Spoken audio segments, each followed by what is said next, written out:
So, we're back with another review from the Sharknado series, because I clearly didn't learn my lesson the first 2 times I talked about these movies. By the time the third film, the subject of this review, Oh Hell No, came out in 2015, the series had already cemented itself in pop culture, with the second film smashing Syfy's ratings in 2014. Syfy and The Asylum clearly had to up the ante with the third film, and their marketing strategies included an app called Go Shark Yourself, as well as partnerships with Philips Hue Lighting and NASCAR, though those didn't really seem to pan out. Nevertheless, I figured the movie itself should be entertaining enough, as the series has only gotten more and more ridiculous with each installment. But is this one actually any better than the first 2? Let's find out. Without further ado, on with the review. Polos is life, Polos is life, Polos is life, Polos is life, Polos is life, sleep all night and then Polos is life.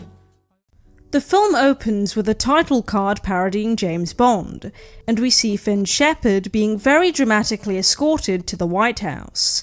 He's awarded the Presidential Medal of Freedom for his actions in the previous films that evening. We also see April head into a maternity clinic, which is a nice development for the family, I guess. I wonder if this baby will disappear later from the series like the other Shepard kids did in Sharknado 2. Finn notices a storm forming over Washington DC, and he urges the president, Marcus, inside right before a Sharknado forms. Finn grabs his golden chainsaw-shaped award, which is functional for some reason, and uses it as a weapon against the onslaught of sharks. The deaths here are pretty standard for the series, and there hasn't been anything too interesting thus far. This literally is one of the most secure areas on the face of the earth. We do get a silly shot where the vice president, Sonya, uses a vacuum to defend herself against a shark, and Marcus and Finn head to the armory. Actually a reasonable decision for 2 characters in a schlocky B-movie. They even start blasting sharks out of the air, in a scene that comes across like a bad parody of the Evil Dead series. I get that we're 3 movies in, but the pacing up until this point is really fast, to the point of it being kind of jarring and hard to focus on what's going on.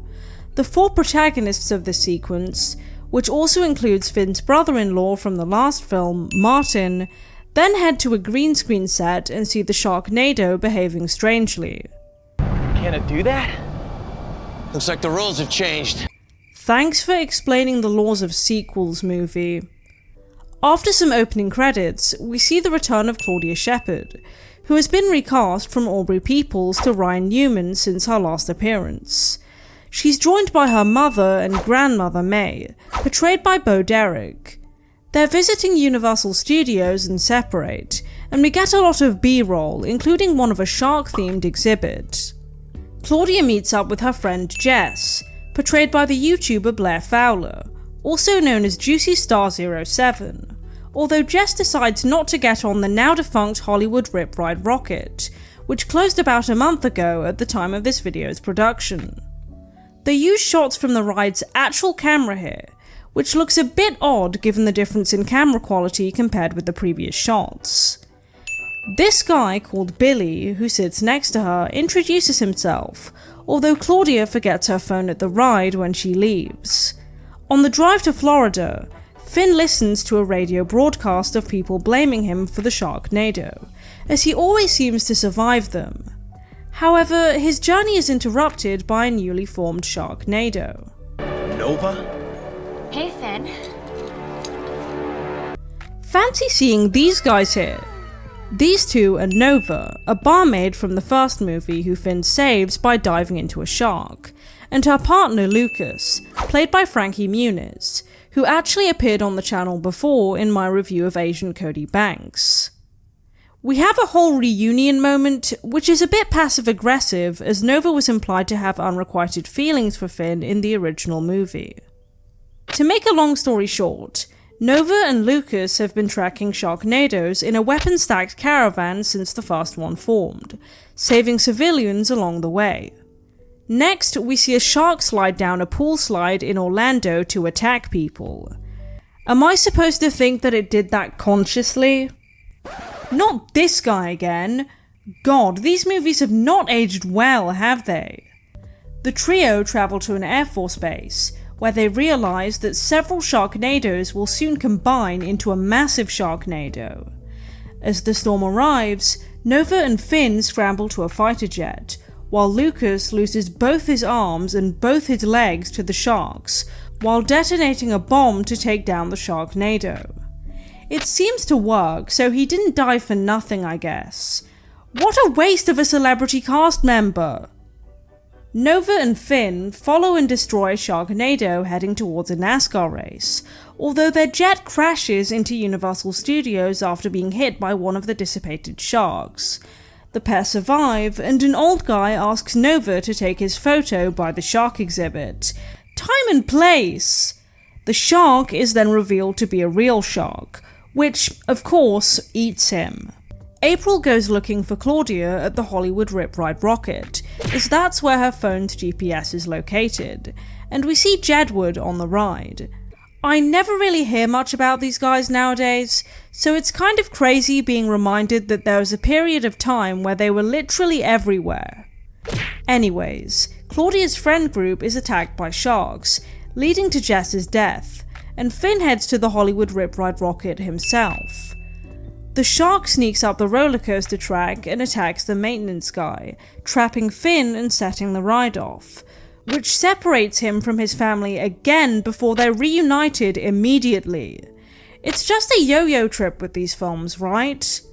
By the way, the film scene playing in the cinema here is actually Three-Headed Shark Attack, and the man being attacked here is George R.R. Martin. Just thought I'd point that out. The group takes shelter in the Universal Studios globe, which is whisked away by the storm, resulting in May hitting her head. After sending May to the hospital, the group concludes that they need NASA's help based on Lucas's plans, so Finn agrees to enlist the help of his estranged father Gil. That's right, that's David Hasselhoff. How did they get him to agree to this? The Shepherds plan to take down the Mega Sharknado by using a space shuttle to blow up large tanks of rocket fuel inside it. Desperate times call for desperate measures, I suppose. Although Finn doesn't tell April this himself, and she goes after him just before the countdown is supposed to begin. The Sharknadoes reach NASA, leading to Billy's death and April being forced to join the Shepherds in the shuttle. They drop and detonate the tank of rocket fuel, but this fails to stop the Sharknadoes due to their size, while the Shepherds admire the Earth from space. Gil leaves the ship and activates an SDI satellite laser to destroy the Sharknadoes, but given that there are 3 films in the series after this, something tells me that this won't be the last we see of them. Gil tells Finn that there is not enough fuel for them to pick him up and travel back to Earth, so they agree to leave him in space. Kinda messed up, but given that he's an estranged relative introduced 50 minutes into the film, it's par for the course. However, the sharks are propelled into space and begin attacking the ship, as if they wouldn't be exploding right now. Physics, people.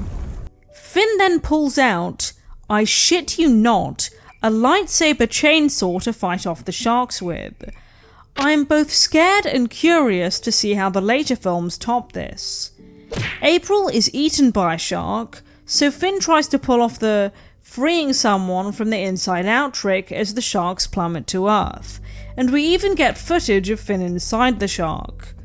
April and their newborn son Gil manage to cut themselves free from the shark, and we see Finn's dad smiling down at them from the moon. Finn realizes that he's dropped his new astronaut badge, and as April goes to retrieve it, she's implied to be crushed by a piece of falling debris before the film cuts to its closing credits. So, what did I think of Sharknado 3 overall? I would say that it was certainly memorable, but the films in this series all seem to blend together after a while. The movie leans heavily on recycled blockbuster cliches, plane crashes, shuttle launches, last-second bomb detonations, most of which had already been used in the previous 2 entries anyway. The action sequences are loud and explosive, with dramatic sound design, but there's no real tension by this point.